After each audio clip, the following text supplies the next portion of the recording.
¿Cómo están, hermanos? ¿Qué tal les ha tratado la semana?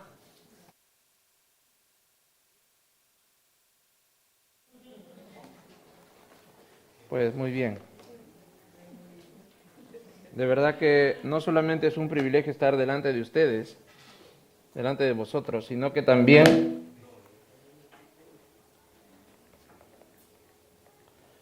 demanda no solamente del anciano o del pastor, sino demanda de cada uno de vosotros, ¿qué cosa? Dar un buen testimonio. No solamente aquí en la iglesia, sino afuera. Eso es en primer lugar. En segundo lugar, si yo te preguntara cómo estás viviendo la gracia que Dios te ha dado, ¿cómo la estamos viviendo? ¿Estamos creciendo en la gracia del Señor? ¿Estamos estancados en la gracia de Cristo? Y si nos estancamos, ¿cuál es el motivo que me está estancando en mi vida espiritual? ¿Mi trabajo? ¿Mi familia? ¿Mis preocupaciones? ¿Mis cargas? Si bien es cierto, tú y yo estamos aquí, es porque hay una necesidad espiritual, que tú y yo la sabemos. Porque dice la palabra que el espíritu que mora en el hombre sabe lo que es necesario. Así que estamos estudiando la carta de los Romanos. Y si yo te preguntara cuál es el tema principal de la carta de los Romanos, ¿qué me dirías? ¿Cuál es el tema principal de la carta de los Romanos? Los 16 capítulos de la carta de los Romanos, ¿qué dirías? Muy bien, salvación por gracia. ¿Por medio de quién? De Jesús. ¿Vale? Vale, pues muy bien, seguimos estudiando la carta a los Romanos y en esta oportunidad vamos a tocar Romanos 15 del 7 al 12.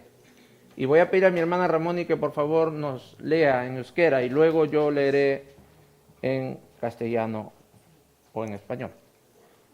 Podemos seguir. Podéis seguir en vuestras Aquí. Biblias. Ahora. Gracias, Carlos. Podéis seguir, versículo 7.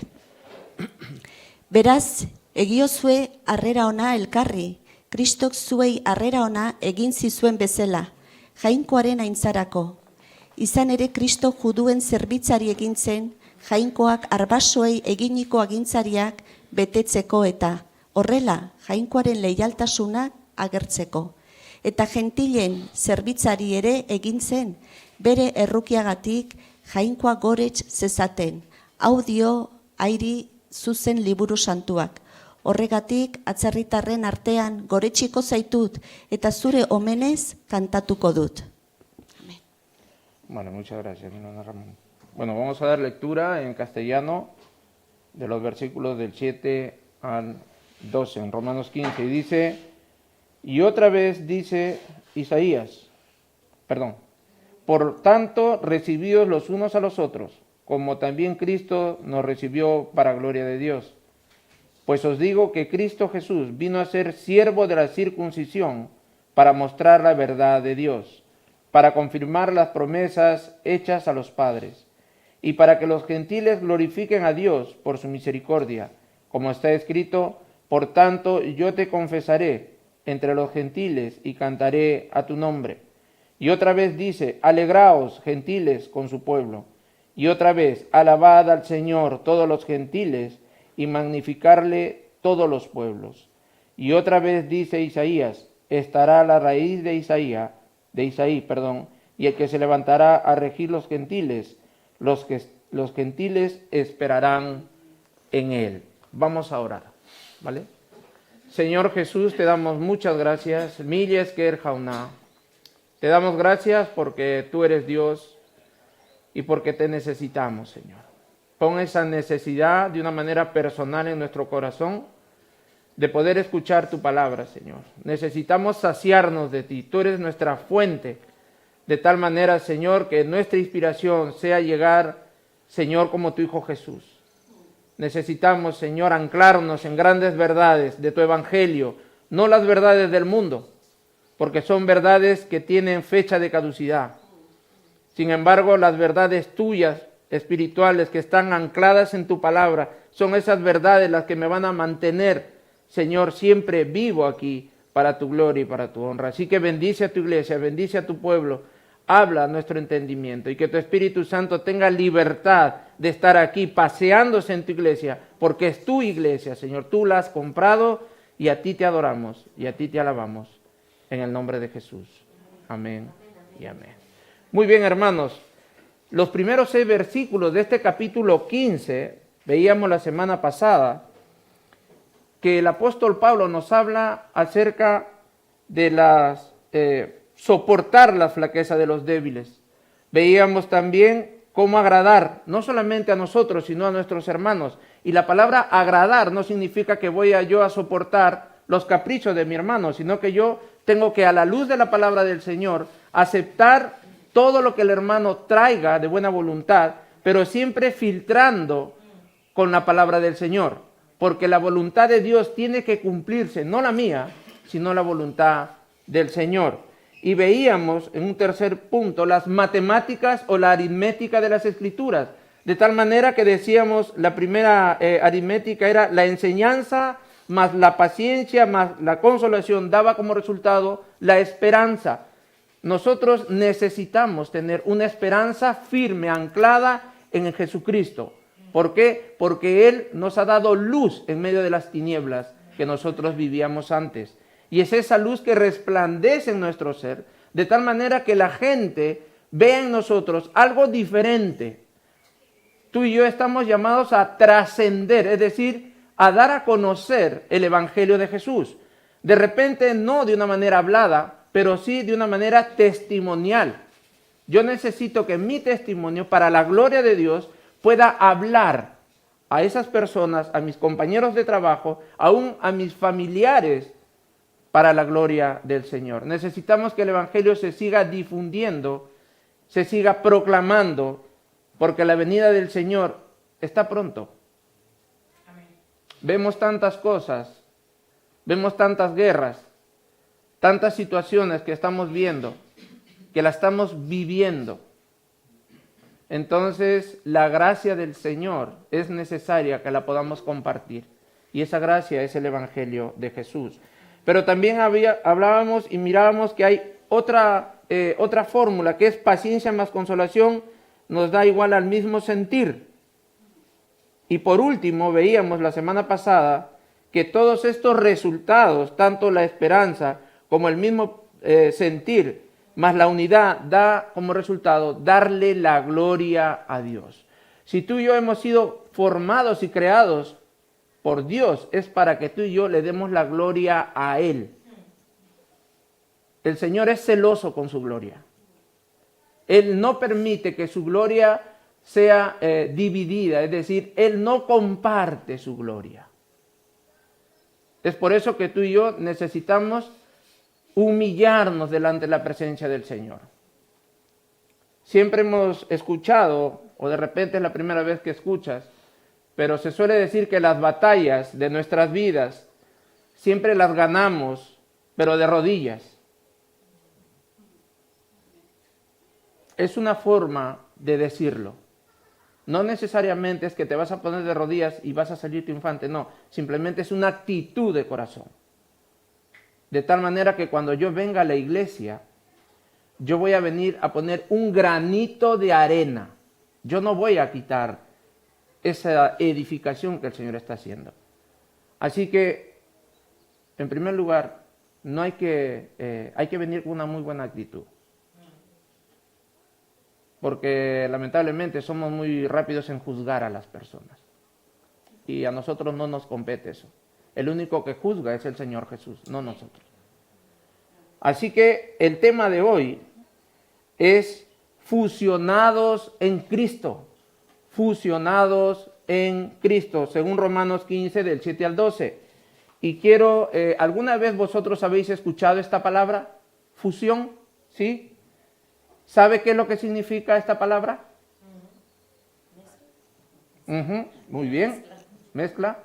Ahora, ¿en qué términos se puede emplear esta palabra de fusión? ¿En qué términos? ¿Usted cree que está bien aplicado en el término, hablando de una manera espiritual, evangélica? ¿Sí? ¿Es dable? ¿Qué pensáis vosotros?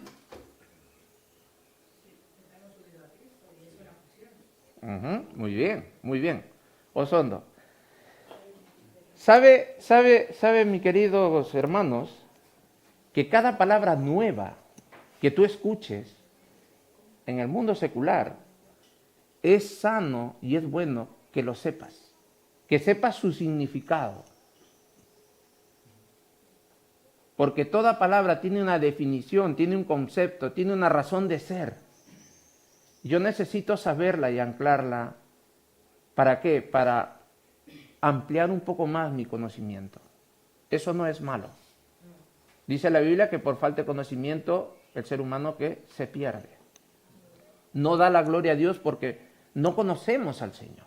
No conocemos sus atributos, no conocemos su carácter. Entonces, ¿cómo yo voy a darle la gloria a Dios si no lo conozco?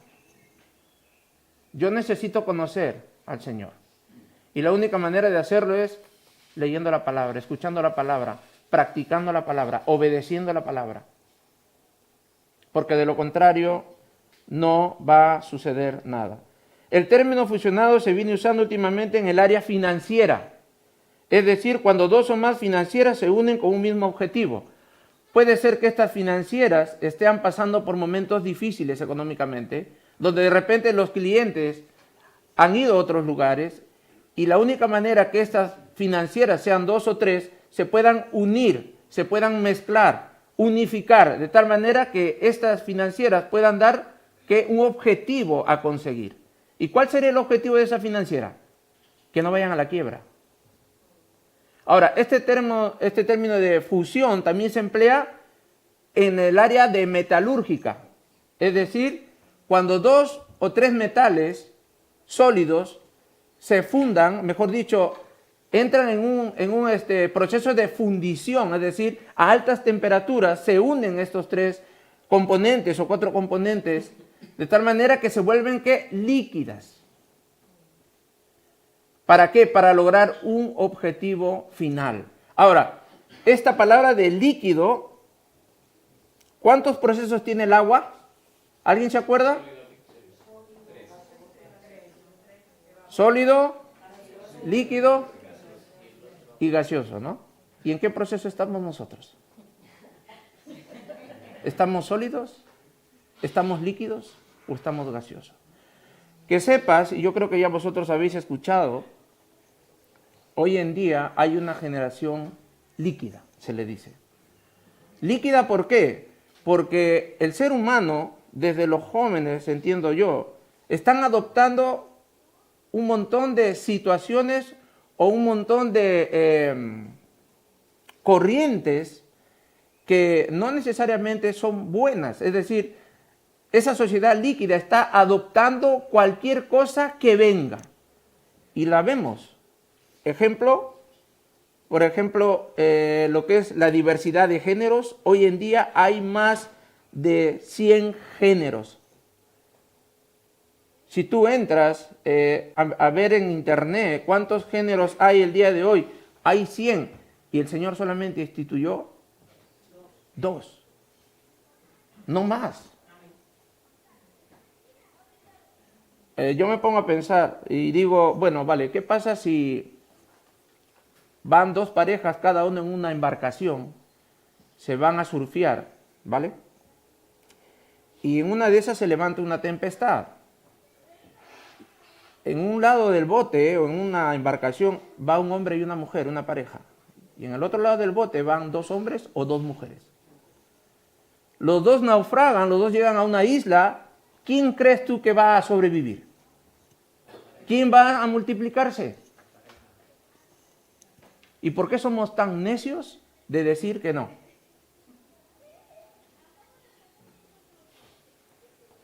Yo entiendo que si el Señor hubiera querido hacer hombre y hombre, no hubiera sido necesario que haga la mujer. Pero todo lo hizo el Dios con un propósito. Porque el Señor es un Dios de propósitos. Así que tú como joven y yo como adulto no nos trunquemos. sigamos tirando para adelante. El fracaso o el sueño no alcanzado no quiere decir que toda tu vida vas a vivir así. No. ¿Sabes qué? No hagamos caso a nuestra carne.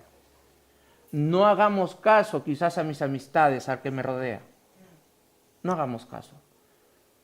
Porque si es una verdadera amistad, lo que va a querer de ti es tu bienestar. No va siempre a incidir en tu derrota ni en tu error. Y cuidado nosotros como padres. Tenemos que apoyar a nuestros hijos. Animar a nuestros hijos. Ayudándoles a que echen mano de sus virtudes, no de sus defectos. Porque para defectos el mundo me los grita todos los días. ¿O no? Yo no necesito que me estén machacando la cabeza a cada rato.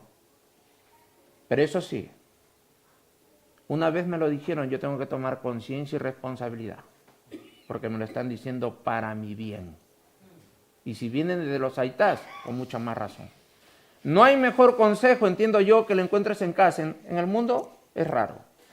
Pero en casa tú tienes que encontrar buenos consejos. Así que, hablando acerca de esta palabra de fusión, vamos a ver 3 acciones que el Señor Jesús hizo para los gentiles hoy en día estar gozando de esa salvación por medio del sacrificio de Jesús. Decíamos también que en esta iglesia de Roma habían 2 grupos. Un grupo eran los judíos, grupo tradicional que respetaban los 10 mandamientos de Moisés y que siempre ellos tenían en mente que Moisés era su autoridad absoluta. Y el Antiguo Testamento. Y el otro grupo es el grupo de los gentiles, aquellas personas que habían alcanzado la gracia de Jesús, que no tenían ninguna tradición que guardar, simplemente ellos aceptaban por gracia ese regalo de la salvación. Así que estos 2 grupos están conviviendo en una iglesia local. Y yo aquí veo la grandeza del Señor porque desde aquí veo a cada uno de vosotros cuántas nacionalidades estamos aquí. Más de 10. Y adoramos y alabamos a un solo Creador, a un solo Dios, a un solo Señor.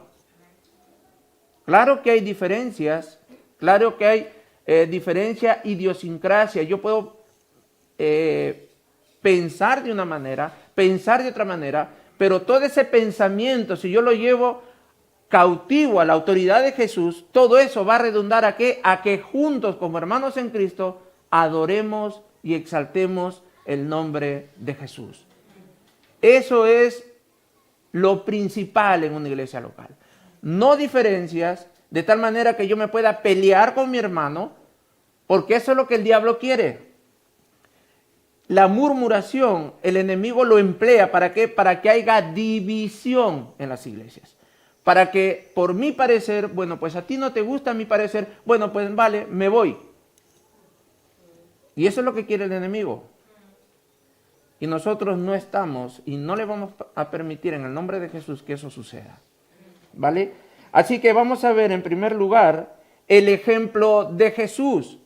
En el versículo 7 dice la palabra del Señor: por tanto recibíos los unos a los otros, como también Cristo nos recibió para gloria de Dios. En este versículo 7 Pablo pone como ejemplo aceptarnos los unos a los otros, así como Cristo nos recibió para la gloria de Dios. En otras palabras, lo que Pablo quiere dar a entender, que todo lo que el Hijo hace en la tierra, todo lo que el Hijo revela del Padre, sea su amor, su poder, su misericordia, su justicia, su salvación, su santidad, no solamente revela el carácter moral de Dios, sino que también revela su buena voluntad para con los hombres, de tal manera que el Padre es glorificado en el Hijo. Así que todo lo que hagamos aquí en la tierra debe de ser para la gloria de Dios. ¿Me cepillo los dientes? Señor, para tu gloria. No, el hermano es medio fanático. No, ¿quién te ha creado? ¿Quién nos ha creado? Dios. ¿Y a quién tengo que darle yo la gloria? Entonces quiere decir que el Señor me llama a mí a sacrificar mi yo mi ego. El único con autoridad de decir yo es el Señor Jesús. Yo soy la verdad y la vida. Yo soy el camino al Padre. ¿Por qué? Porque Él es Dios. Y Él es el creador de todo. Pero qué bueno es este Señor y Dios que nos ha tomado de ese lugar de incertidumbre, de ese lugar improductivo, infructuoso, que nos ha sacado de ahí y nos ha posicionado junto con Él. Nos ha sacado de ese lodo, de ese pecado, de esa maldad de nuestro corazón y nos ha puesto al lado de Él. En posición yo estoy al lado de Jesús. En santificación estoy al lado de Jesús. Pero eso no me exime a mí de luchar contra mi propio pecado y mi propia maldad. No me exime a mí eso. Yo necesito luchar a diario con el pecado que mora en mi corazón, con esos malos hábitos que hay en mi corazón.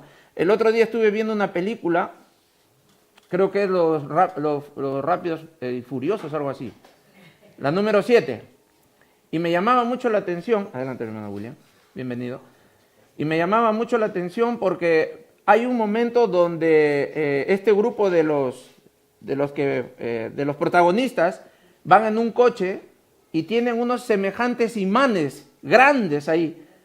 Y le dan una vuelta y el imán empieza a surtir efecto y todo lo que hay en alrededor, mesas, cosas, farolas, ¡fum!, se le pegan al coche. ¡Pum! Y yo digo, Dios, ¿seré yo un imán de las cosas malas que hay en el mundo? Y en eso el mismo protagonista ve que ha cogido tantas cosas, caminando el coche y le da al apagar. Y las cosas, ¡blum!, salen volando.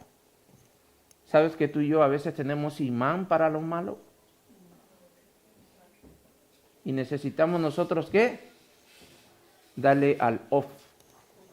Hay que apagar. Hay muchas cosas de allá afuera que a veces se nos pegan. A veces en el trabajo hay cosas que se nos pegan. Y llegamos a casa y llegamos con un humor no tan bueno, no tan agradable. Cansados, tristes, de cólera. Y pasa esa situación. El otro día estoy hablando con un hermano y me dijo, pero mi hermano, estas cosas, ¿sabes qué? Da gracias a Dios. Me dice, ¿por qué voy a dar gracias a Dios? Porque estás todavía con vida. Y mientras hay vida hay esperanza, hay lucha. El Señor Jesús tomó todo lo malo de nosotros, de tal manera que nosotros tenemos que luchar en primer lugar contra nosotros mismos, porque nosotros somos nuestro propio enemigo, nosotros mismos nos saboteamos nuestros planes. Quiero hacer algo y está uno pensando y diciendo, uy, es que voy a hacer alguna cosa y ya ni siquiera la he empezado, ni siquiera la he iniciado, y ya la estoy finiquitando, ya estoy poniendo un montón de cosas. No, pero si es que esto sucede, pero si es que esto pasa. Si vas a emprender algo, hazlo confiando en el Señor. Y entonces el Señor hará. Empieza algo. Y cuando empieces algo, este es un principio, ¿vale? Cuando tú y yo empecemos algo, terminémoslo. Acabémoslo. No me importa si me tire 4, 5, 6, 7, 8, 10, me interesa, no me da igual. Yo lo acabo en el nombre de Jesús. Porque en ese proceso yo voy a aprender a madurar y a depender de Cristo. ¿Vale? Muy bien, entonces en el versículo 7 hemos visto el ejemplo de Jesús. No hay mejor ejemplo de aceptarnos a nosotros mismos que no sea aquel que murió en la cruz, y que no solamente murió en la cruz, sino que resucitó al tercer día. Y eso a mí me da descanso. Y el apóstol Pablo lo sabe, de tal manera que el apóstol Pablo dice, pues voy a darle este ejemplo máximo y supremo, que es la persona de Jesús. Ahora, muy bien, si seguimos avanzando, vamos a ver desde el versículo del 8 al 11, la sujeción de Jesús, la sumisión de Jesús. ¿Pero hacia quién? ¿Por qué? ¿Para qué? Siempre hay preguntas donde uno tiene que hacerse ¿por qué y para qué? ¿Por qué sucedió? ¿Dónde sucedió? ¿Cuándo sucedió? Ahora, ¿qué viene a redundar o a darnos fruto a nosotros? Dice la palabra, pues os digo que Cristo Jesús vino a ser siervo de la circuncisión para mostrar la verdad de Dios, para confirmar las promesas hechas a los padres y para que los gentiles glorifiquen a Dios por su misericordia. Como está escrito, por tanto, yo te confesaré entre los gentiles y cantaré a tu nombre. Y otra vez dice, alegraos gentiles con su pueblo. Y otra vez, alabad al Señor todos los gentiles y magnificarle todos los pueblos. Así que en este versículo del 8 al 11 vemos la sujeción de Jesús. En los versículos 8 y 9, Pablo dice que Jesús vino a ser esclavo de la circuncisión. ¿Sabe usted qué cosa es la circuncisión? ¿Conoce qué cosa es la circuncisión? ¿Alguien tiene idea? ¿Alguien no lo sabe? Se quedan callados. ¿Qué cosa es la circuncisión? Vale, de una manera breve, voy a decirlo, ¿vale? La circuncisión era una tradición del pueblo judío, ¿vale? Era un pacto del pueblo judío. De tal manera que todo varón al octavo día tenía que ser circuncidado. ¿Qué cosa es la circuncisión? Del miembro viril del varón se le corta el prepucio, de tal manera que eso era como un pacto con el Señor. Ahora, ¿por qué al octavo día? Eso yo ya le he averiguado y vosotros también tenéis la libertad de hacerlo. Médicamente, ese niño al octavo día no llega la sangre al miembro viril. De tal manera que al octavo día ese niño no se desangraba mucho. ¿Ve usted la sabiduría de Dios? ¿Y cuántas veces nosotros queremos ponernos a la par de la sabiduría del Señor? Hasta que no nos damos un tastá solos, no entendemos. Médicamente es lo que el Señor dispuso a su pueblo. Así que la palabra del Señor dice que Jesús vino a ser esclavo de la circuncisión, es decir, se circuncidó al octavo día de su nacimiento para manifestar, ¿qué cosa dice la palabra? La verdad de Dios, y para reafirmar las promesas hechas a los padres, es decir, a los patriarcas. ¿Quiénes son los patriarcas? Abraham, Isaac y Jacob. Según 2 de Samuel 22:50, ¿qué es lo que dice ahí? ¿Puedes ir a la palabra, por favor? 2 de Samuel.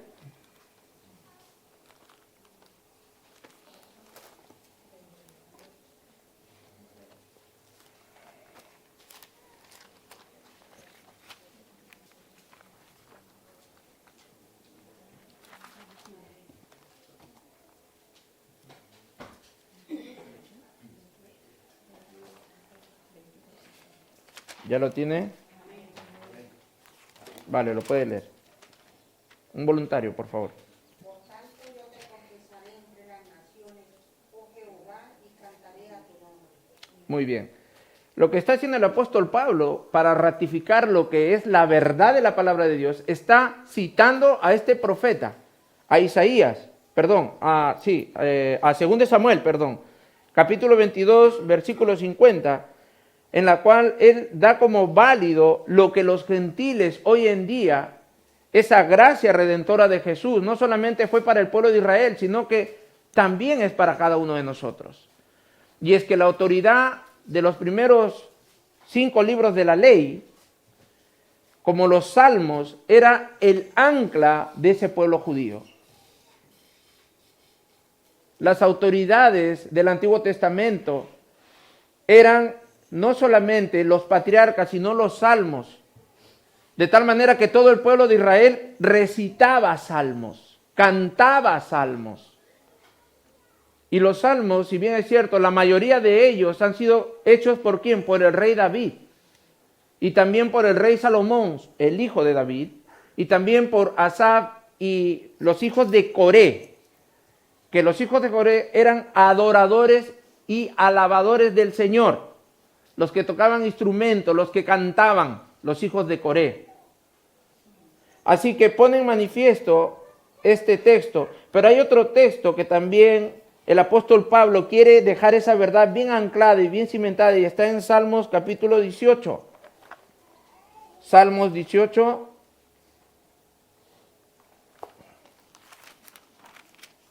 versículo 49.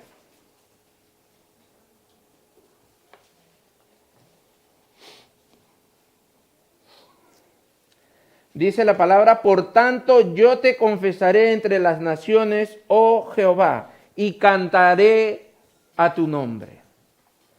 Es decir, todas las promesas y las profecías que se dieron a los profetas en el Antiguo Testamento tienen cumplimiento ¿en quién? En Jesús. Todo. Desde la A hasta la Z. Pero hay una profecía que todavía aún no se cumple. Y esa es la profecía de la gracia. Y tú me dirás, ¿cómo?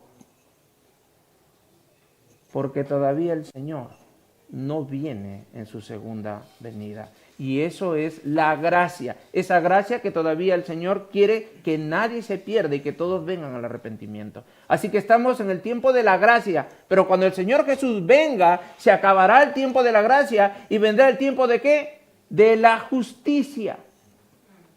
Nosotros, para la gloria de Dios, que estamos en Cristo Jesús, que creemos que el Señor Jesús es nuestro Salvador y es nuestro Señor, por medio de la fe, no seremos juzgados. Nos juzgarán, sí, pero para vida eterna. Pero los que han rechazado voluntariamente al Señor Jesús, ellos sí serán juzgados, pero para una muerte eterna, apartados de la presencia del Señor. Así que esto debe de animarnos a poder compartir la palabra de Dios con nuestros familiares. Si de repente nunca he tenido contacto con mi familia y esa familia mía no conoce al Señor, pues yo tengo que tener esa carga de llamar, aunque sea por WhatsApp.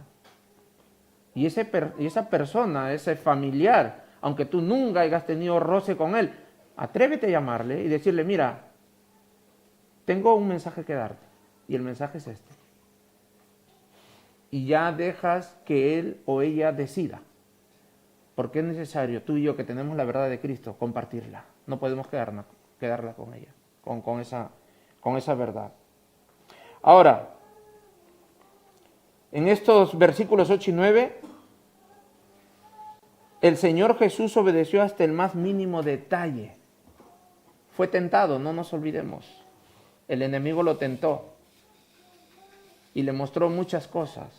El enemigo al Señor Jesús para que el Señor Jesús pierda su visión de salvar al mundo. Pero Él vino a cumplir la ley. En Él se cumple la ley. Y en el versículo 10 y 11, Pablo una vez más refuerza esta verdad afirmando que nuestra salvación es motivo de gozo y alegría, de tal manera que podamos alabar y agradecer el nombre de Dios. En Salmo 117:1 dice la palabra del Señor: adoremos y alabemos a una su nombre, todos los pueblos de la tierra. Salmos 117:1. Lo tiene ahí, lo puede leer.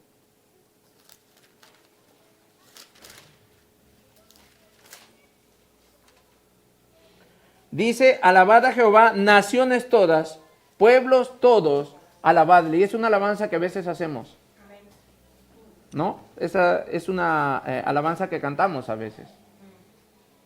Pueblos todos, batid las manos. Creo que le agregamos un poquito más. Pero entonces aquí vemos la sujeción de Jesús. Ahora por último, el versículo 12, vamos a ver que Jesús es la esperanza a los gentiles, es nuestra esperanza. Así que nosotros no podemos vivir desesperanzados. Cuando a ti te digan, oye, ¿tú tienes esperanza? ¿O tú te llamas esperanza? Bueno, me llamo esperanza, pero también tengo esperanza. ¿En quién? ¿Me puedes compartir? Claro, en Jesús. Jesús, ¿y quién es Jesús? ¿Me puedes decir quién es Jesús? El Hijo de Dios, pero ¿quién te ha contado historias? Es necesario que tú y yo sepamos un poco de apologética.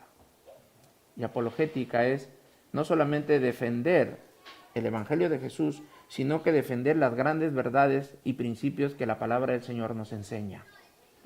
De tal manera que cuando alguien venga a querer venderte gato por liebre, tú en la autoridad que Dios te da puedas saber entender y puedas tú de una manera cariñosa y amorosa refutarle a la persona. Porque hay muchas corrientes religiosas allá afuera. ¿Vale? Así que Jesús la esperanza a los gentiles, dice el versículo 12, y otra vez dice Isaías, estará la raíz de Isaí, es decir, la descendencia de David, y el que se levantará a regir los gentiles esperarán en él. Versículo 12, Pablo cita al profeta Isaías como testimonio de una promesa cumplida en la vida de Jesús. Isaías 11:10, dice la palabra, si puedes buscarlo. A veces nosotros caemos en una superficialidad espiritual, pero para flipar. Porque estamos tan ya acostumbrados a que los mensajes tienen que ser light. Y siempre andamos mirando la hora. Uy, el hermano ya se pasó. Vale. ¿Cuánto nos hace falta a nosotros tener las grandes verdades ancladas en nuestro corazón? Dice la palabra que de toda cosa guardada guarda tu corazón. ¿Por qué? Porque de él que emana ¿qué? ¿Y cómo lo voy a guardar si no tengo palabra de Dios en la cabeza? ¿Cómo la guardo? Isaías 11:10 dice, acontecerá en aquel tiempo que la raíz de Isaí, la cual estará puesta por pendón de los pueblos, a los pueblos, como estandarte, como escudo, como bandera, será buscada por las gentes y su habitación será gloriosa. Es que el Señor Jesús nos atrae. El Señor Jesús es el primer influencer en la tierra. No son los influencers que hay ahí ahora en YouTube. No tiene nada que ver. No es por menospreciar, pero ¿acaso esos influencers pueden convertir el agua en vino? ¿Pueden o no? ¿Pueden salvar a alguien? Entonces, el único influencer es el Señor Jesús. Así que en el versículo 12, no solamente vemos en Isaías 11:10, de tal manera que el cumplimiento de las profecías hechas a los patriarcas se han cumplido en la primera venida de Jesús. Pero en el Nuevo Testamento, en Lucas 2, en Lucas capítulo 2,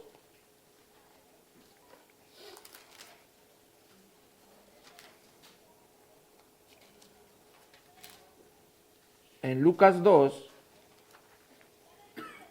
del versículo 21 en adelante, dice lo siguiente: cumplidos los 8 días para circuncidar al niño, le pusieron por nombre Jesús, el cual le había sido puesto por el ángel antes que fuese concebido.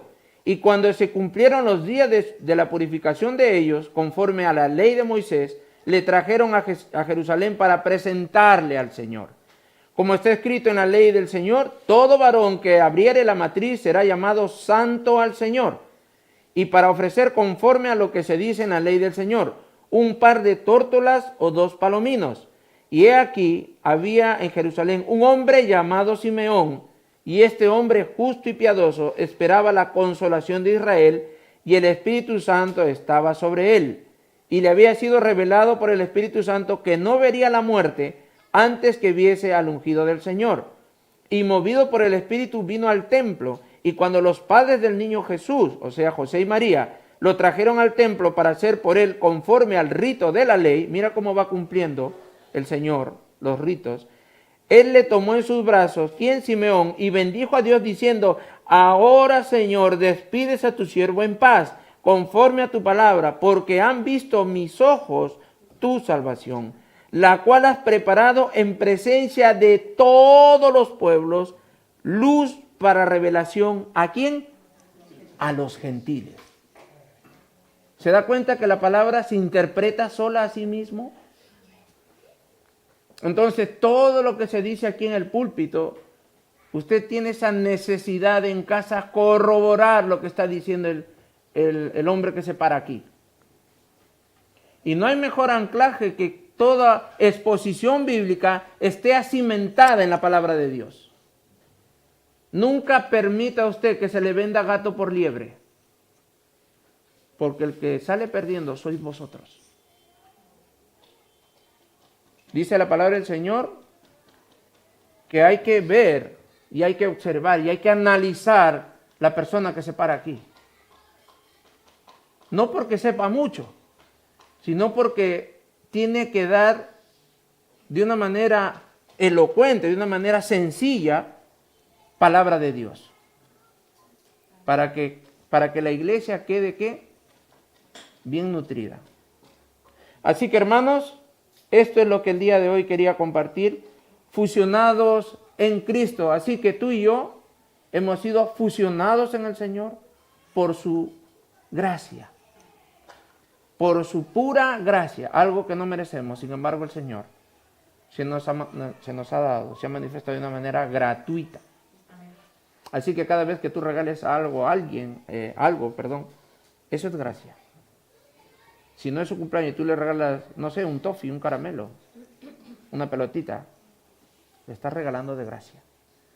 Da de gracia porque el Señor te ha dado de gracia. Así que vamos a orar. Pongámonos de pie, por favor.